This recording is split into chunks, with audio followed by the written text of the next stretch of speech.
Espai oferit per Multiservicios Vila-real. Serveis de neteja i desinfecció des de 1993.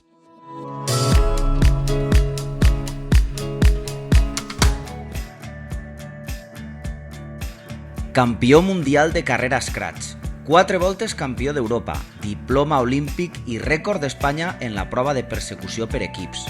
El currículum d'aquest ciclista és infinit. Avui ens visita un esportista vilarealenc, l'últim fitxatge de l'equip Movistar, tot un exemple de dedicació i disciplina. Arriba al balconet Sebastián Mora. Sebastià Mora, què tal? Com va? Molt bones, va molt bé de moment, aquí estem, van passant els dies. Van passant els dies i vas recuperant la teua normalitat. Com va això d'entrenar i de a poc recuperar la teua vida com a esportista d'èlit que eres? Bueno, pues al final, com tots, al final també hem passat unes fases. Per la primera fase, pues, com tot el món estava en casa, pues nosaltres també anem entrenant el que podíem en casa. En la següent opció que vam tindre, pues, ja sortir una mica per aquí, per el terme de Vila-real, pues, vam eixir, aunque vam tindre 2 dies, dissabte i diumenge, que n'hi havia molta gent, perquè la gent pues, se va sortir molt al carrer per a fer esport i per a sortir també de casa i veure com està la cosa, ja que al tornar a l'activitat diària que tenen ells mateixes, un poc, podríem dir. Després sí que ja vam començar a entrenar per així per tota la província de Castelló i la veritat que fascinant, perquè al final, quan sempre ho he dit, que per a mi és un lloc màgic que pots entrenar de diferents formes, tant de muntanya, mar, i no te canses. I ara, esta setmana, pues, ja fa 2 setmanes, ja podem canviar de la província i ja podem per tota la comunitat valenciana, perquè al final, pues, la zona de l'Oronet també anem molt a entrenar i així que puc passant de fase a fase a poc i esperant també pues, els calendaris o els aconteciments esportius que nos tenen que vindre d'ací uns mesos. A casa i durant el confinament, com has entrenat? Com imaginem tots, no? En el que es diu el rodillo i a pedalejar, no? O tenies alguna rutina diferent? Fas més algunes altres activitats físiques complementàries? Sí, bueno, al final el que tu dius ha sigut el rodillo, després vam trobar unes aplicacions per interactuar en diferent gent a la mateixa hora que podies entrenar, que era al final intentar matar el temps en el rodillo el més ameno possible, podríem dir, el més distret possible. I després sí que també hem fet, gràcies a Infinite Sport, ens va ajudar a diversos deportistes de la província de Castelló i ens va deixar material per a poder entrenar en casa, com és una barra d'halterofília i discos d'halterofília per a fer alguna de gimnàs, de força, i per supost tot el que és core s'ha treballat més. Està clar que hores o volumen de temps en la bicicleta era inferior i així que hi havia que substituir-lo per algo diferent perquè el cos no estiguera en actiu. Per a qui no ho sàpiga, dintre de... Bé, tens un palmarès espectacular i tens reconeixements, medalles en pista, Madison, Scratch i ruta, que podríem agrupar-ho en interior, o sigui, indoor, en un velòdrom i en exterior, en ruta. Què és el que a tu t'agrada més? Estar indoor, en pista, o córrer a carretera a l'aire lliure? Quina és la part negativa i positiva de les dos vessants? Bueno, per agradar-me, t'he dit la veritat, m'agrada les dos per igual, no li puc treure ninguna preferència ni a una ni a l'altra, perquè al final el que m'agrada és estar damunt de la bicicleta i peladejar, per supost que sí que n'hi ha uns pros i contres, que al final en indoor, en el velòdrom, com tu dius, però al final sí que és un treball més intens, és un treball que estàs a vegades, quasi sempre, en competicions internacionals sol ser tancat i al final pues, necessites una mica sortir a vegades entre competició i competició perquè te pegui una mica a l'aire i te despeje i és l'únic pro que podrien dir. Després l'entrenament és super diferent al tema de la carretera i de l'exterior pues, bueno, podrien dir que un pro podrien dir que potser és la climatologia. Saps? Si algun dia te plou, algun dia te fa molt de vent, pues, al final canvia molt i també té moltes variants que al final pues, sempre condicionen a l'hora de fer l'esport. Al final podríem dir, però al final també jo penso que la pista, com dius tu, l'indoor, ajuda molt a les escoles a formar-se i a poder als monitors estar vigilant-los en qualsevol moment i a més se lleven el problema del tràfic i en la carretera pues, és un problema añadit. Però bueno, al final podríem estar molt detallats de cada cosa, però ja t'he dit que elegir una a l'altra seria impossible perquè m'agraden les dues totalment. En motociclisme, en Fórmula 1, inclús en el disseny dels vehicles es parla molt del coeficient aerodinàmic, és a dir, resistència al vent. És molt important, en el vostre cas, influir aquest coeficient aerodinàmic a l'hora d'adoptar la postura, l'equipament, la bicicleta, tot això és decisiu o és un factor que se té en compte però no pesa massa? Bueno, depèn. Les proves cronometrades és molt decisiu, podríem dir, perquè al final t'ahorres molta energia, saps? Entonces, a l'hora de realitzar el teu esforç i després cada prova cronometrada una mil·lèsima, una dècima és superimportant, de poder de guanyar a estar en el pòdium o fer-ne avant el 10, podríem dir. En la ruta sí que en proves que és més de grup, no és tan decisiu, però és molt important perquè al final busquem un deport que sigui molt eficaç i cada dia estem veient que aquest deport se va més ràpid gràcies a l'evolució d'aquest coeficient aerodinàmic i que la roba, les bicicletes, les cobertes o tubulars són millors i al final és el que tot evoluciona, com tots estem veient, i al final les mitges de velocitat ahí estan reflectades, cada volta són més altes.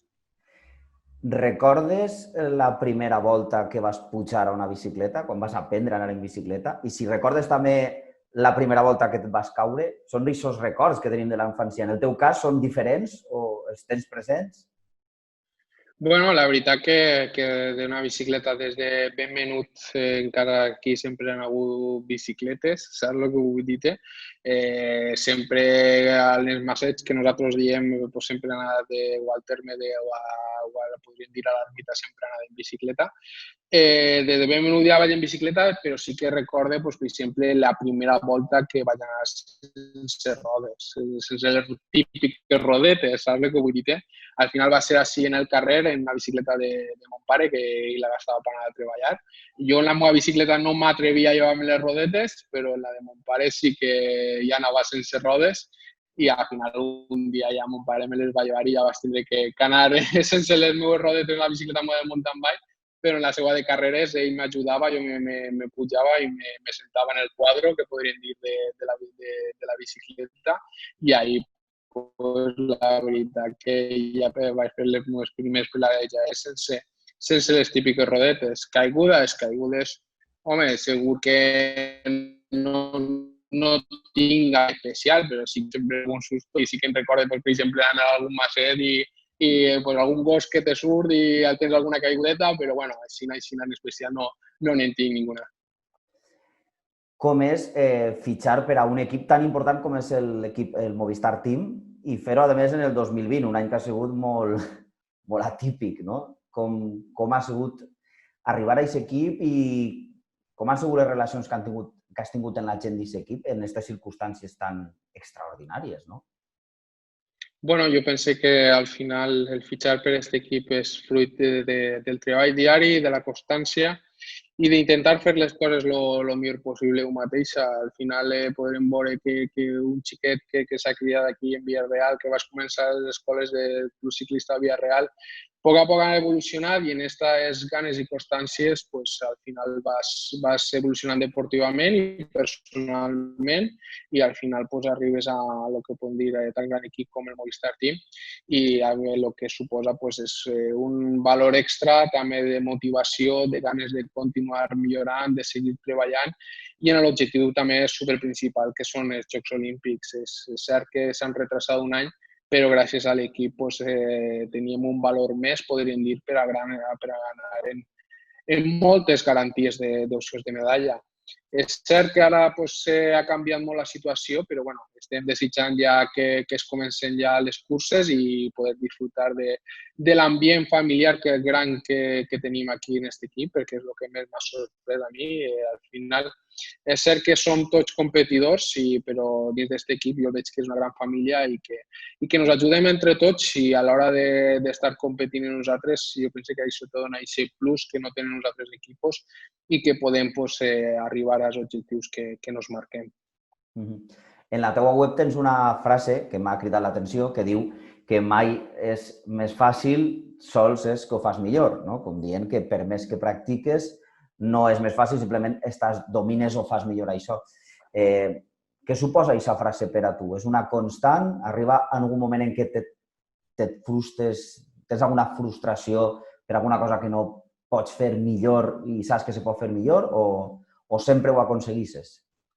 Bueno, no, al final ara sempre, o la gent sempre veu lo bonic, el que és estar en el pòdium, com el disfrutes, les fotos amb vas, però la veritat que n'hi ha molta frustració del dia a dia, perquè sí que és cert que a mi m'agrada complir molt el meu treball dia a dia i si no em surt, pues, al final me cabreja internament i perquè vull que m'agraden que els entrenaments que nos marquem el nostre grup de treball no es visquen cada dia, perquè al final cada dia, com t'estic dient, és el que compta per el treball de sacrifici diari per arribar a l'objectiu principal. Per supòs que hi ha hagut moltes frustracions, però aquestes mateixes frustracions t'arriben o te fan recapacitar les teves coses i t'ajuden després a valorar més quan guanyes o quan te surten les coses. Eres un xic molt jove, vas néixer l'any 88 i suposa que has tingut que renunciar a moltes coses. M'explique, moltes coses del teu temps lliure per dedicar-los a entrenar. Com has mantingut les amistats? Com has gestionat el fet de no poder eixir de festa, mentre els altres estan divertint-se o se'n van de vacances, tu tindré que seguir entrenant? Això ho has dut bé? Algun moment has pensat això val la pena o què? Bueno, de certa manera, sempre he pensat que valdria la pena, saps? I és cert que molta gent en el camí es queda i que en el seu ordre de preferències té, com tu dius, anar de vacances o anar de festa. El meu ordre de preferències era en el moment el món del ciclisme i no m'arrepentís res de potser no haver pogut disfrutar de lo que era la festa o l'anament de vacacions. Sí que és cert que, per exemple, sempre quan la teva família se'n va a algun lloc, sempre tens un poc de dir, escolta, no em puc anar tants dies o no puc anar perquè tinc un entrenament diari. Però és cert que hi ha alguns moments que te mengen, podríem dir, un poc el cap o te frustres allí també. Però bueno, jo penso que al final, si tens clars els teus objectius tant deportivament com en la vida, t'ajuda després a saber portar aquestes situacions i després, quan t'arriben per lo que tu has treballat tant i t'has sacrificat tant, t'arriba, ho valores un munt més. El tema d'amistats, la veritat que sí que se valora, jo penso que tens els amics verdaders, saps el que vull dir? Al final, per via telefònica, per via de redes socials, sempre pots tindre el contacte i la veritat que al final veus que la gent que te valora sempre està al teu costat, aunque estigues en Japó quan vaig estar, sempre tens alguna trucada o algun missatge i la veritat que al final valores cada persona que està al teu costat i la valores no per 10, sinó per 1000. Sabem o podem imaginar com és el teu entrenament, tant diari, el sacrificat que és, com de la manera en la que pots entrenar, però a mi m'agradaria saber un poc què és el que menges, no? Perquè l'alimentació és una part molt important i si és una part molt important, què és el que menges? Vull dir, un dia t'alces, que des dejunes, que dines, que sopes, que berenes, vull dir, Tinc curiositat per saber com és aquesta alimentació. No, la veritat que dins del grup de treball que nosaltres tenim sí que tenim un nutricionista i la veritat pues, que nos apoyem molt. La veritat que podríem dir que la zona d'entrenament que forma part de l'entrenament i sí podríem dir que és l'única pega, podríem dir en el meu aspecte que és el que més me costa, però sí, la veritat que quan estem en l'objectiu marcat i que tenim que centrar-nos al 100%, pues, al final és a vegades hasta molt bàsic. Al final t'aixeques de matí i pots elegir entre tostades pues, un poc d'atún o jamón o de pernil, podríem dir, i si no, pues, avena, en una mica de proteïna també que nosaltres gastem, o inclús algun ou bullit, depèn de l'entrenament, si és molt intens o és molt curt i en molta explosivitat, pues se varia un poc el que és el desdejuni. Després, a l'hora d'entrenar, per suposo, sempre ens emportem pues, el que és fruita, el que són barrites per a fer deport i molta hidratació, per suposo, que això és superimportant. I a l'hora de dinar, pues, hi ha pics o hi ha voltes que tenim que dinar damunt de la bicicleta, entonces ens emportem el que són bocadillets o els panecillos, que ja nos ho preparem, o arròs, que també se pot preparar i pot fer com a barrita, però quan arribes pues, tens un berenar fort que és com si podríem dir un dinar i pues, ja t'ho dic, al final és molt d'hidratos, el que és pasta, arròs o el que és la quereguilla que podríem posar. Molta verdura i per suposo, per la nit pues, ja podríem dir pues, el que és la ingesta també. No oblidem els hidratos perquè al dia següent si hi ha que entrenar molt fort, n'hi ha que tornar a fer una altra ingesta d'hidratos i després, pues, per suposo, una altra volta el que és la carn, el que és el peix, molt de peix. A vegades tenim que llevar la cara, no sé, que siga un dia molt, molt fort, però bueno, ja t'ho dic, jo penso que és una dieta molt normal, que tothom pot arribar a ella, però sí, pues, és molt límpia. Llevem tot el que són les salses, llevem tot el que és un poc el que pot donar calories extra, però bueno, al final quan s'acostuma pues, ja té com un hàbit. En una situació normal que entrenes de dilluns a diumenge, descanses algun dia, quantes hores entrenes al dia? Bueno, també depèn de l'objectiu. Si estem preparant pues, la pista o si estem preparant la carretera, pues, varia molt perquè hi ha voltes en la pista que podem fer 3 sessions, una des de juni, una altra antes de dinar i una altra pues, a l'hora per la vesprà. I si és en la carretera, pues, a vegades se fa una sessió bastant llarga, entre 4 hores i mitja, 6, inclús hi ha dies que són 7 i pico, depèn de lo que te diguem.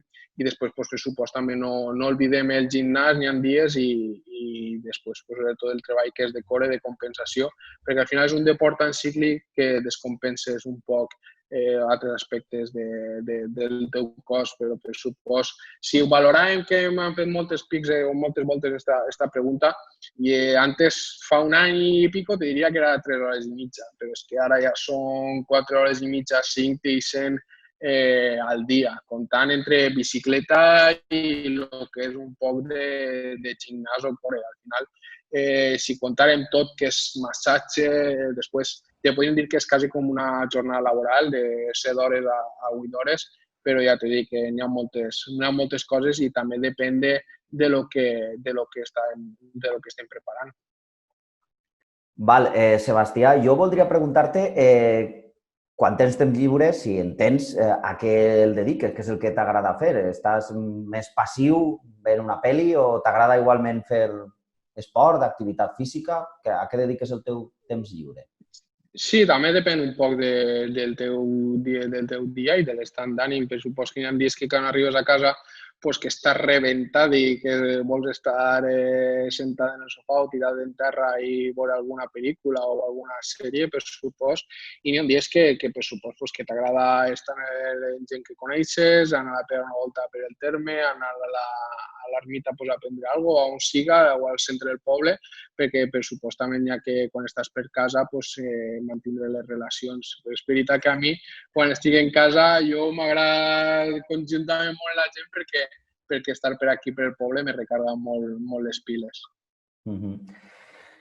Alguna volta has pensat com serà la teva vida quan ja no pugues competir al nivell al que competisses ara? És a dir, quan tingues més edat i quan tingués que dedicar-te a alguna altra cosa? Vull dir, penses alguna volta en el teu tu d'ací 20, 30 anys, el que pot estar fent o el que li agradaria fer?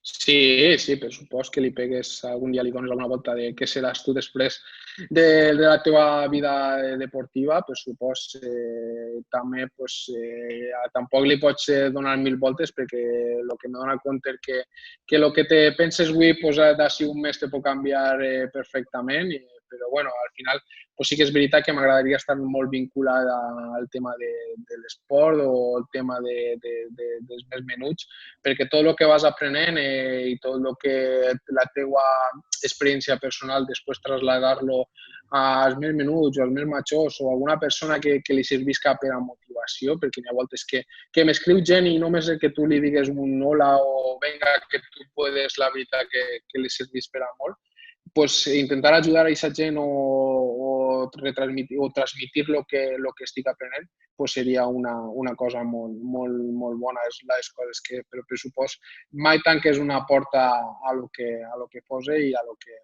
podrà vindre. Què creus que necessita el ciclisme per a seguir tenint o tindre més reconeixement, més cobertura, que la gent, que hi hagi més afició, tot i que Vila-real és un lloc en el que realment hi ha molta afició, però per a seguir fent escola, què creus que necessita el ciclisme que tenen altres disciplines esportives i que no té el ciclisme? Què creus que li fa falta? No, jo penso que al final el mitjà de comunicació que més gent veu o que més gent està és la televisió i per supost, quantes més hores televisives pugues donar un esport, més difusió té. I després ensenyar-li als més menuts, jo penso, acudir-li en la bicicleta a l'escola i a les escoles, dins de les escoles, podríem dir, lectives, per ensenyar-li el que és este deport i que ho visquen, saps? Aunque siga només perquè donen una volteta en 2 o 3 conos i que després el dia de demà que li servisca també per a més seguretat vial, que és superimportant. Jo penso que al final arribar-li als ulls als més menuts és el més important i que els pares que tinguin la confiança total de que veig que aquest deport és magnífic, com jo podríem dir, saps? Tant indoor com exterior i que quan el descobrisses t'apassiona molt. Creus, has notat o t'han transmitit que estan venent-se més bicicletes ara que mai? Diuen que ara, en tot això que hem passat del confinament i la gent ara, i sobretot que per lo de la distància social, igual el transport públic o el propi vehicle, que les bicicletes són una bona opció. Tu has notat alguna cosa? Creus que n'hi ha més afició al ciclisme, encara que siga, evidentment, a nivell totalment amateur? Sí, mira, la primera cosa que em vaig notar va ser els primers 2 dies que se va obrir el tema del deport en la fase, que podríem rodar dissabte i diumenge per el terme d'ací al Real.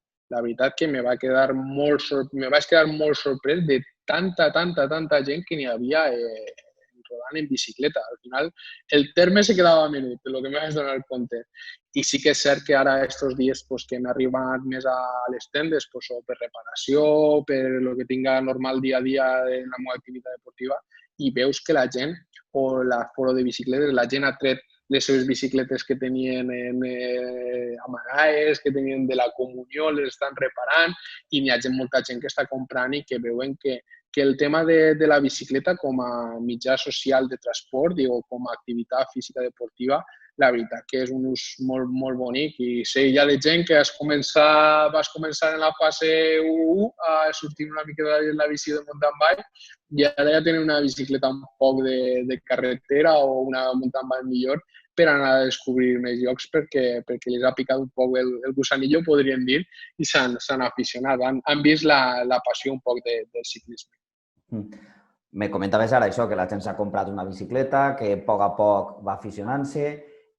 Jo tinc curiositat per saber quant val una bicicleta com les que tu pugues usar o el teu equip, no dic que tinga que ser la teua, però quin és el preu mig d'una bicicleta d'alt nivell, és a dir, de competició a nivell olímpic, com les que pugues utilitzar tu. No la teua, però quin és el preu mig d'una bicicleta?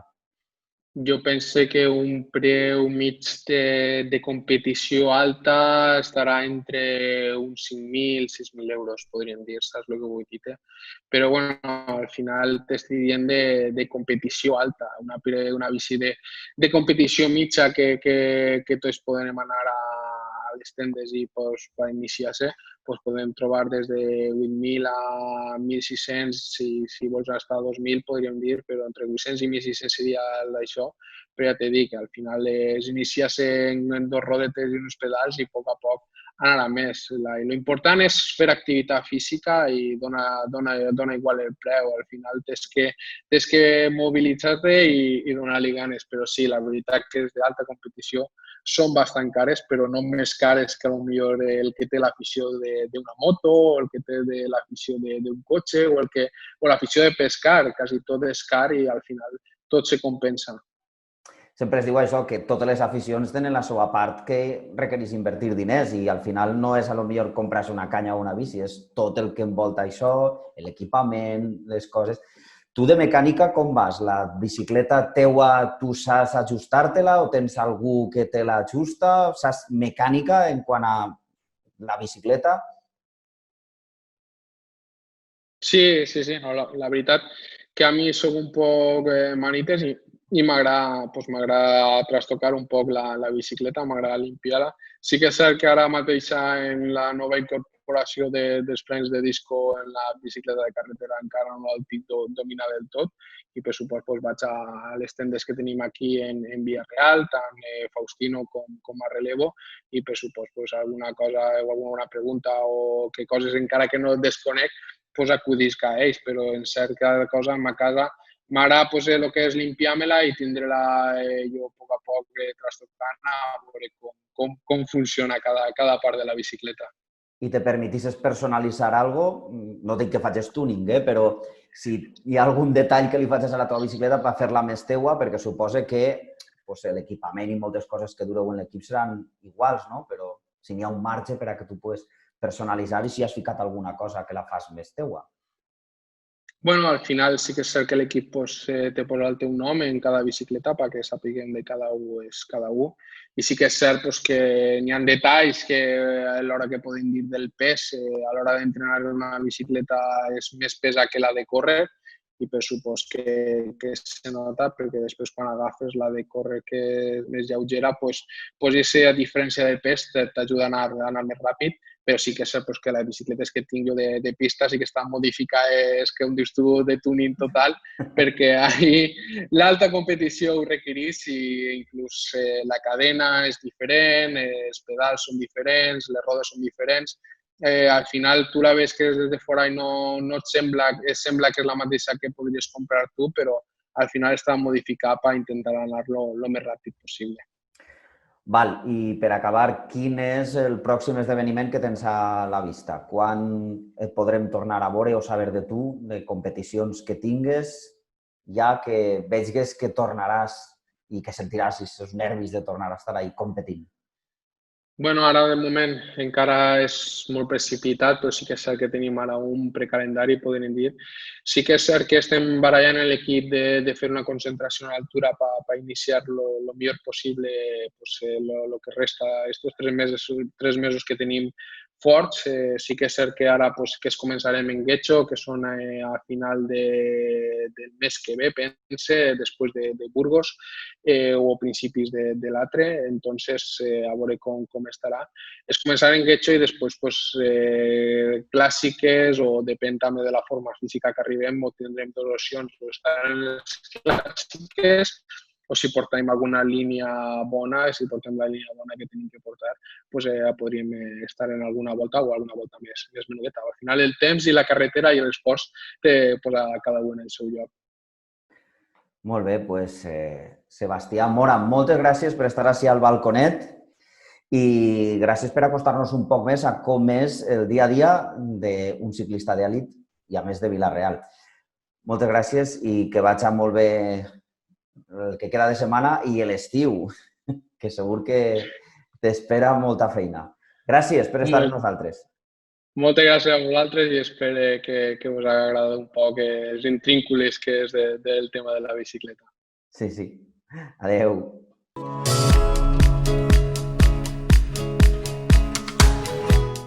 Multiservicios Vila-real, empresa especialitzada en tractaments de xoc amb ozó i aigua ionitzada, protocols de neteja i esterilització certificats, serveis de desinfecció front a la Covid-19 seguint els protocols de l'Instituto Técnico Español de Limpieza. Realitza ja un tractament de xoc de manera professional i amb garanties. Guanya amb seguretat i tranquil·litat per al teu comerç, treballadors i clients. Demana informació sense compromís.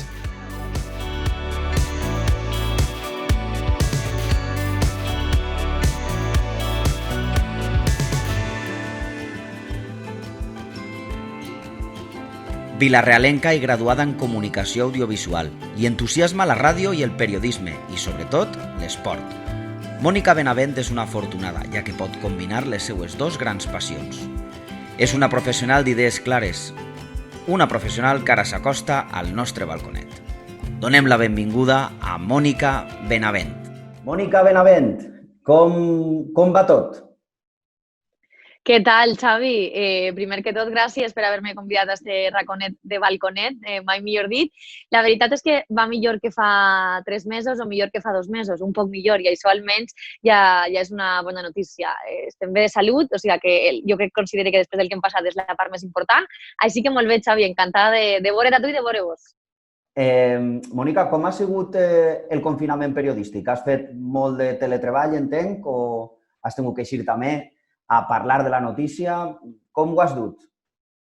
Bueno, ja sabeu que, tot i que el periodisme ha estat treballant, perquè els companys periodistes, com l'altre dia, per exemple, escoltava a Isabel, han estat al peu del canó, la part futbolística no és primordial, no és essencial, encara que també dona treball a moltes persones, però el futbol va parar.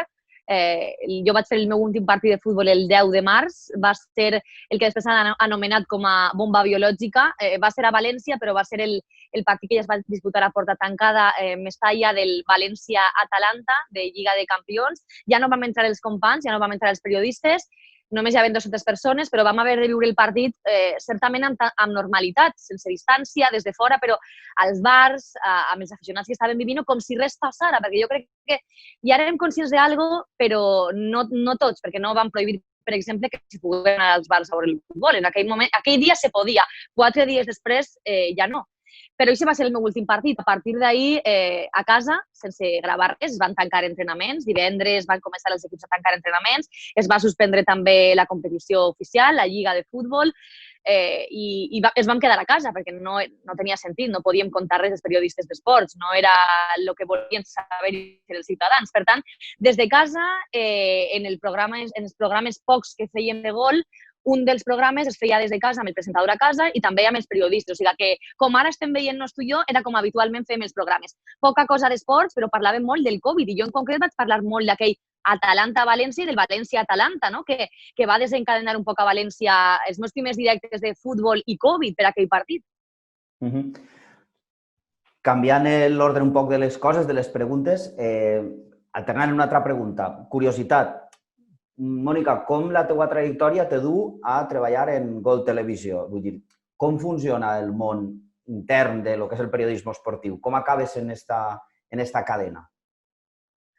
Bueno, pues perquè jo era una xiqueta que des de menuda volia ser periodista. A voltes dius, no sé, que és com era com un somni, no? Que el que estic fent ara amb tu, parlar així, ho havia assajat moltes voltes, perquè m'encantava veure els informatius, perquè m'encantava veure els companys, jo era molt menuda, però escoltar com locutaven, com parlaven, com vocalitzaven, tot allò m'agradava molt. Inclús al col, escoltar els mestres com llegien, no? I sempre m'ha cridat l'atenció el món de la locució i del periodisme.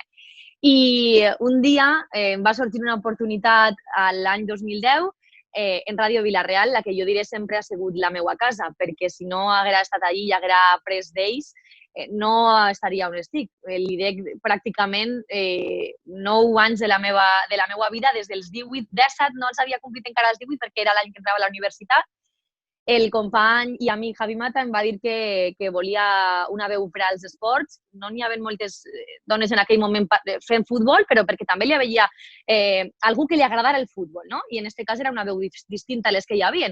Per tant, vam provar en una aventura un 18 de febrer del 2010 en un partit d'Europa League. Recorde que ni sabia pronunciar les alineacions del Wolfsburgo, però vam llançar a la piscina, vam dir anem a intentar-ho, i des d'aquell dia de febrer no he parat de fer partits de futbol.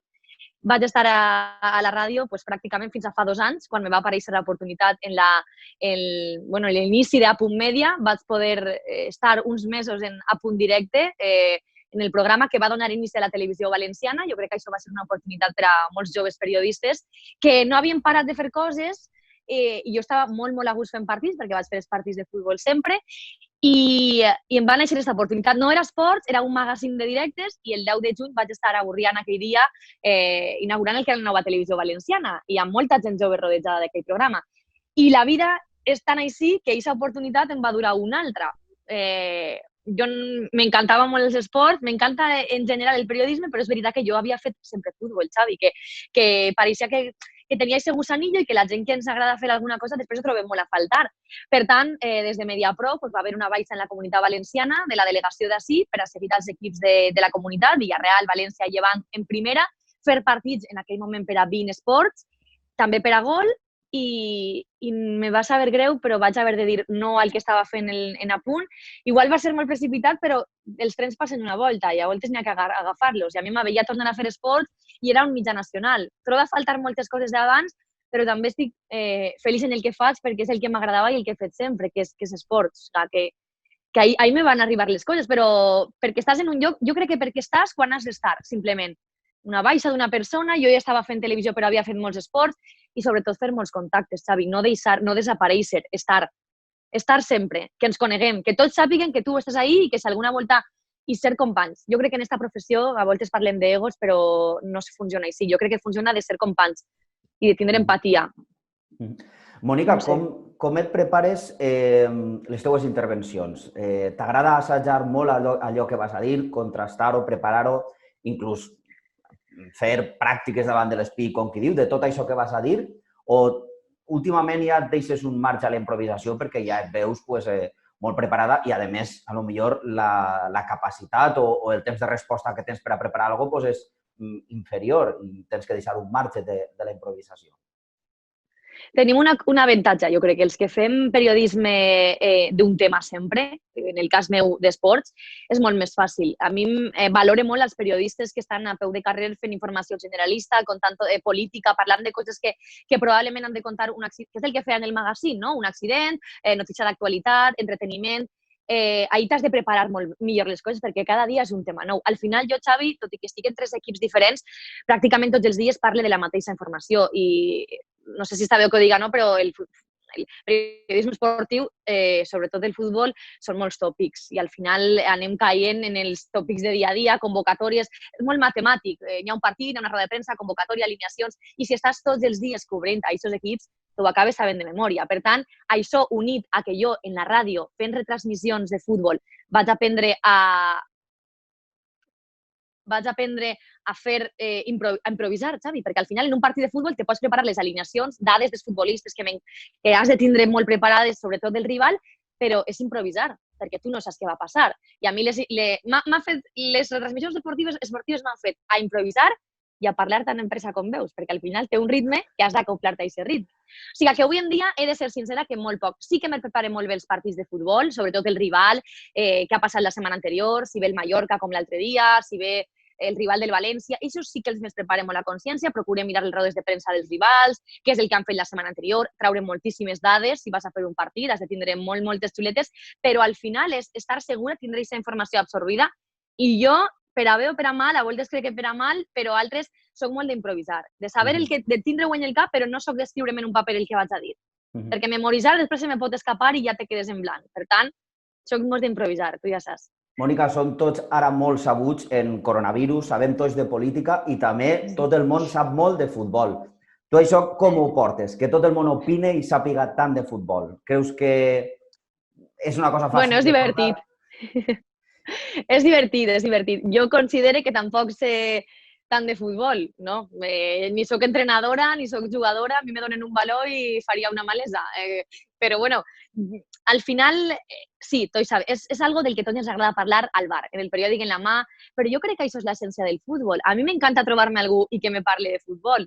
O sigui, sense ese tots sabem de futbol, no seria futbol, perquè parlar de futbol en el veí, en l'amic, en el company no sé, en el treball que te trobes al que ens agrada, per supost, al que no li agrada el futbol, pues és donar la tabarra sempre. Però jo crec que dins d'una mesura, dins de no considerar-nos els listos de turno, que tots sabíem de futbol està molt bé, però jo crec que al final ningú sap de futbol. No sé com dir-ho. Cada un sap el que... la intuïció del seu equip, no? I al final tots som un poc fans. Jo el que he après també en aquesta professió és a intentar no ser-ho, no? Perquè a voltes és inevitable, però has de ficar-te en el lloc del periodista i no ser-ho, perquè estàs treballant en un lloc en el que treballes per a la lliga, al final. En tot aquest temps que dus en aquesta professió, quina és la millor i la pitjor notícia que has donat? Que recordes. Què he donat? Mira, doncs recorde un dia que jo treballava a Ràdio Vila-real, que també estàvem abans per a Punto Ràdio, recorde que entràvem en Avellán, era el meu principi, no? I eren les desconnexions a nivell nacional, i Javi en aquest moment me deixava amb prou llibertat en certs horaris, no? Per a que entrara jo, per a que els contara, I recorde que va fitxar a Manolo Preciado el Villarreal i el dia següent pràcticament anava a ser presentat. I era un dia que jo tenia examen de la universitat, perquè va ser en este mes de juny. Era per ara, havia acabat la temporada. I jo estava molt nerviosa per l'examen, vaig matinar molt perquè aquest dia jo compaginava la ràdio amb els exàmens a la universitat i me vaig despertar amb una cridada d'estos números llargs que eren de la ràdio de Madrid, donant-me la notícia de que si podia entrar al butlletí perquè havia faltat Manolo Preciado. No sé, a mi això me va impactar, però me va impactar perquè veia... Ese dia mateix anàvem a contar la presentació i la nit abans va faltar el que anava a ser notícia el dia següent. No sé, no me va pillar de prop perquè, pues, per desgràcia, no van poder conèixer el personatge, però va ser algo que me va impactar, perquè com que anava a ser tan part del Villarreal, ja havíem parlat tant en la prèvia d'un home que anava a donar-li al Villarreal moltes alegries segur, i aquesta notícia, això me va impactar perquè crec que no ho relaciona el món del futbol, no? Com és el fet d'una mort en aquell moment. Després, fora de lo dramàtic, perquè crec que al final el futbol no és un drama en la vida, però el descens del Villarreal, contar-lo va ser dur, perquè a més, aquest any ho vam viure des de la grada, les ràdios no podien entrar, tenia Javi a l'estudi, jo en el meu seient, en un pinganillo en el telèfon, vam fer tots els partits i al final vam acabar baixant i seria va ser dramàtic, entengueu-me, en la part futbolística, sense comparar els dos fets que t'acabo de contar, però va ser viure-ho en el camp, escoltar el gol després del partit que jugava en el Rayo del Granada i per a mi, que era una xiqueta, allò era derramar llàgrimes al final, per la feina i perquè era el meu equip també. I la part més agradable, viatjar en Europa fins a Rússia amb el meu equip. O sigui, amb l'equip del meu poble, perquè jo al final, jo vull que vaig a veure a tots els equips de la Comunitat Valenciana, però Xavi, jo no puc negar, acabi on vaig i saben que soc de Vila-real. Un dia Manolo Lama, crec que era en un directe de gol, i em deia, bueno, Mónica, què va a dir de Villarreal? És que què vaig a dir? O sigui, no puc negar que he nascut així i que soc de l'equip del meu poble, que ben orgullosos ens podem escoltar. Després, als demés, que els vaig també tot molt bé, no? Però per a mi, contar un partit d'Europa League, ser peu de camp en un partit en Movistar de la temporada passada de l'equip del meu poble en Europa, per això és algo que mai haguera imaginat. Hi ha alguna notícia que t'agradaria donar que encara no s'ha produït? Somies en donar alguna notícia? Un títol. Sí. Un títol. Mira, l'any passat vaig poder contar, per a gol, però vaig viure la festa d'un títol per al València, el campió de Copa del Rei davant del Barça, en la plaça de l'Ajuntament, vam viure des del balcó com se estava vivint, no vaig estar en Sevilla, però ho vaig viure i va ser una emoció, Xavi, imagina't, i era el València. Però al final estàs treballant amb ells i agafes aquesta estima que tens i que t'alegres moltíssim, perquè és treball i són companys i, bueno, és el dia a dia teu. Doncs imagina del Villarreal. O sigui, que jo, per a mi, això és... Si ja l'ascens el vaig viure de forma espectacular, per a mi l'ascens, quan vam anar a Barcelona, 10.000 persones en el miniestadi, que també vam estar allí, que això crec que no va tornar a passar mai, doncs, sense dubte, un títol del Villarreal.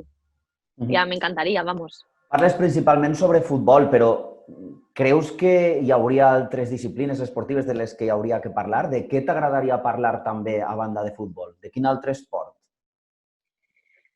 Parlem, a mi m'encanta, o sea, m'agradaria molt algo que ja he fet, com te dia, el tema de magazine, d'informació en general, m'agrada molt també parlar a voltes, encara que no soc molt de política, no? Però m'agrada també aquesta informació. Al final, el bàsquet, no soc fan, perquè jo he de reconèixer que aquesta gent que guanya un títol a la selecció nacional de bàsquet, jo ho poso perquè al final m'alegre i veig la final, però jo reconec que durant tot l'any no veig la CB. No veig l'Eurocup, no soc fan del bàsquet, sin embargo, també m'agrada contar alegries d'altres esports, però no he de negar que és el que he fet sempre, Xavi, al final és el que ara mateix amb més visibilitat, però per exemple, i el futbol femení, sí he seguit diversos partits, perquè en Gol també li donem molta cobertura, m'encanta, o sea, que si algú no ha vist mai un partit de futbol femení, que el veja perquè val molt la pena, però ja t'he dit, el bàsquet i el tennis. Soc molt de Rafa Nadal també, i això sí, de tirar-me hores sentades al sofà veient un partit de tennis, encara que de normal no, però quan són partits importants m'agrada veure'ls també. Ara que tornem i tornes a recuperar la normalitat de la feina, esta desescalada de la que estem parlant, que suposa que n'hi haurà més mesures de seguretat quan vas a cobrir entrenaments o alguns partits o algunes situacions que tens que anar a treballar. Jo et pregunto, creus que esta desescalada, ja t'ho pregunte, ja no com a periodista, sinó com a persona, t'ho pregunte, està fent-se correctament, la teva opinió, per exemple, que la Lliga torni abans que s'obriguen els parcs, que s'obriguen els bars abans que s'obriguen els teatres, que hi hagin turistes abans que s'obriguen col·legis o biblioteques, vull dir, què creus que està primant en aquesta desescalada? Quina opinió tens? Al final jo crec que depèn molt de l'organisme que està darrere de cada sector. Els restauradors tenen molta força, per exemple, i també era molt necessari per a ells obrir. Entonces, per tant, jo crec que per ahir el govern s'ha pogut cedir un poc també, no? Igual no passa igual amb els col·les. A mi és la part que ara me xoca un poc, no? La dels col·les, la de les acadèmies, perquè al final els col·les, els mestres que treballen als col·les, poden tindre el seu sou. Ja no parle dels xiquets, per supos que també els fa falta, però també acadèmies, tota aquesta part que encara no està en marxa funcionant. He de dir que va haver un moment que vaig intentar desconnectar, Xavi, perquè posar la tele i veure cada dia una novetat distinta, un matí, una nit, me desconcertava un poc i me generava un poc d'ansietat i preferia no veure-ho, és veritat. O sea, és així. Després, el que me dius del futbol, al final és una empresa la que està darrere i és un protocol privat, perquè jo estic dins d'un protocol també privat d'una empresa i, per tant, cada empresa, si decideix fer test, pagar-los de la seva mà, no vol dir això que me referís, cada empresa pot fer-ho, no? I com altres empreses han decidit per fer tests, ojalà tot el món tingui els tests que en algunes empreses privades s'estan fent, no? Jo crec que és lo primordial. Per tant, però jo crec que en tot això, com és algo nou, jo parle d'il·lògica des del principi. No se m'entenga la paraula il·lògica com a fer les coses mal. Però quan algo ho fas de nou, al final hi ha moments que no té certa lògica. Jo vaig estar, ja t'he dit, un partit que se va jugar a porta tancada per a que no se contagiaren les persones, en aquest cas els que venien d'Itàlia, el 10 de març, però en els bars hi havia aglomeracions i aquest mateix dia havia hagut una mascleta a pocs metres de Mestalla. O sigui, a mi en aquest moment me pareixia que era il·lògic. 3 dies després va canviar, però van haver dies anteriors en els que jo estava fent directes parlant de primeres víctimes del Covid a València, en aquest cas, i en un partit que era de risc, perquè venien d'una zona de Bèrgamo, del nord d'Itàlia, l'Atalanta, a València, i venien turistes i venia gent per a veure el partit, i jo vaig estar allí, i als pocs metres hi havia una mascleta, una aglomeració increïble. Entonces, jo crec que Mònica, des del punt zero, Xavi, no s'han fet a voltes les coses com se devien fer, o com ningú les hagueren fet igual. Però fixa que s'ha parlat molt de la manifestació del 8M, molt de l'error de convocar-la, de la manifestació, però no s'ha parlat tant de tots aquests altres espectacles, concentracions de gent que va haver... Pues perquè probablement és el que interessa en política. Ja t'he dit que jo estic molt allunyada d'aquest punt.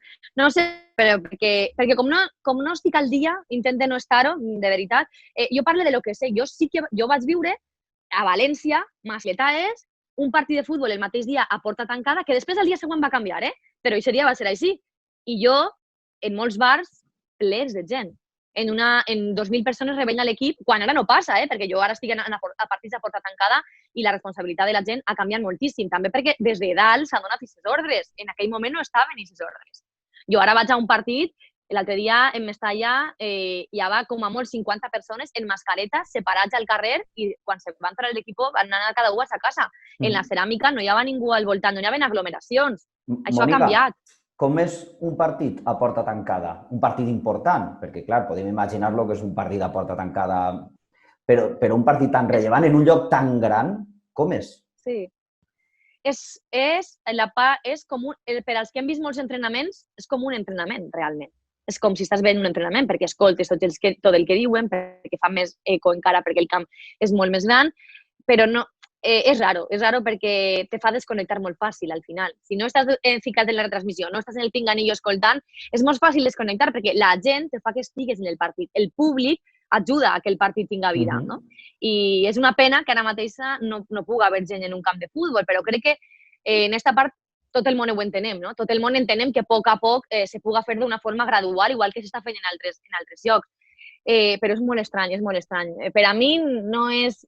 És estrany. M'agrada perquè puc tornar a treballar, no ho puc negar, perquè al final, per molts interessos, no només és dels equips de futbol grans, sinó de molta gent que treballa en la lliga, en el futbol, dona treball també a molta gent i complim les mesures de seguretat en quant a test, controls de temperatura a l'entrar a l'ICIR, mascareta, distància, guants, no? Que a voltes penses, bueno, és massa, però no, és el que ha de ser, és el que ha de ser. I és molt, molt, molt estrany, molt estrany. Però jo m'estic acostumant, què vols que te diga, Xavi? Al final ens hem d'acostumar tots, ens costarà, però ens hem d'acostumar. Mònica, per acabar, com veus el futur del periodisme en general? Tant l'esportiu com el que no ho és. Ara que estàs ahí, la gent que ve, com veus? Quin desig tens respecte a això? Si m'hagués preguntat fa 3 mesos, probablement t'hagués dit una cosa distinta a la d'ara. Però al final jo crec que el periodisme, d'una forma o d'una altra, i espero que siga de la forma que tots volem, és a dir, presencial, amb diaris de paper, amb periodistes entrant als camps de futbol, és vital perquè quan han ajudat també la televisió, la ràdio, la premsa, estos dies, des d'internet inclús, a la gent que està a casa. És que és parlar d'un altre tema, és que és parlar de... És entreteniment, al final. La informació, en molts moments és informació i també és entreteniment. O sigui, els periodistes formen part de tot aquest escenari que dona la tele, la ràdio, siga el... Bueno, pues no sé, siga el moment que siga. Jo crec que és difícil, que ara mateix estem en un moment difícil, molt complicat, perquè estem veient com companys ja no estan en el seu lloc de treball, tots patint, perquè és una professió molt inestable, no? Pot passar d'avui a demà qualsevol cosa, i més ara. Però s'ha demostrat que el periodisme és imprescindible ara, perquè sí, perquè la gent necessita informació amb veracitat, però també entreteniment. Jo opto per les dues coses, no? Doncs jo crec que l'apertura per a mi de la televisió valenciana he de dir que va ser una oportunitat.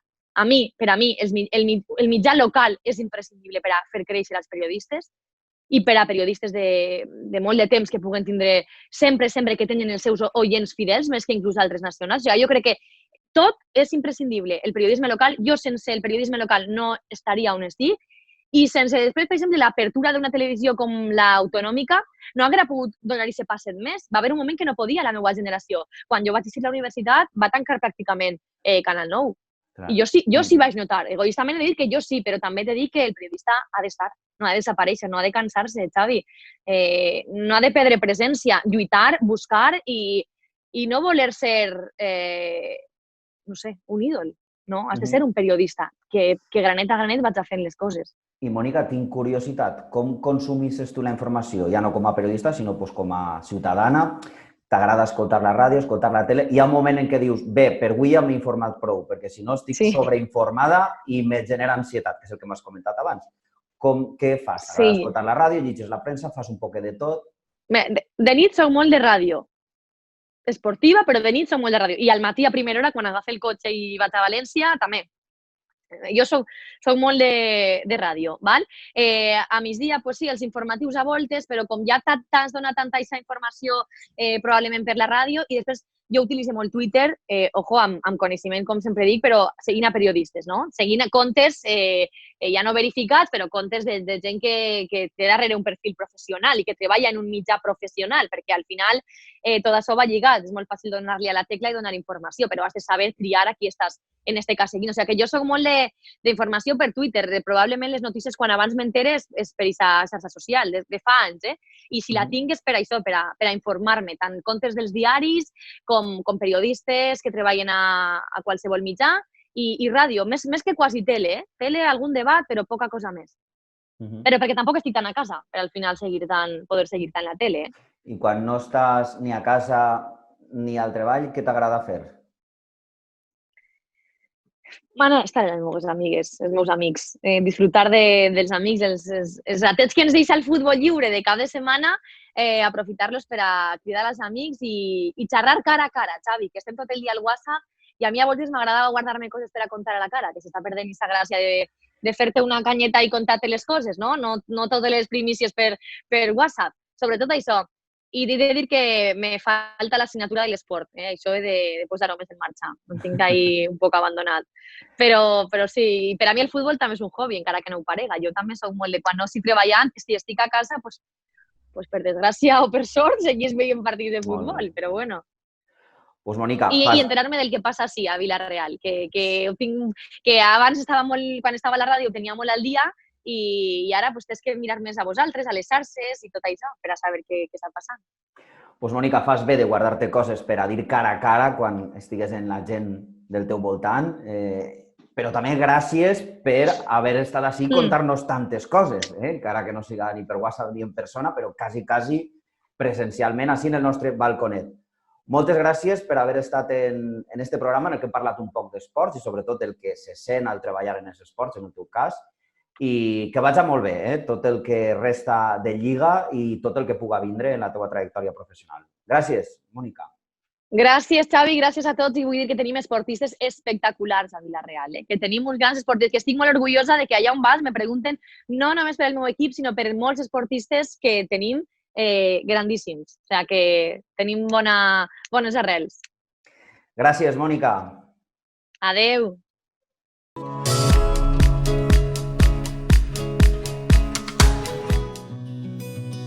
Avui hem parlat d'esport, i és que l'esport no és molt diferent de la vida.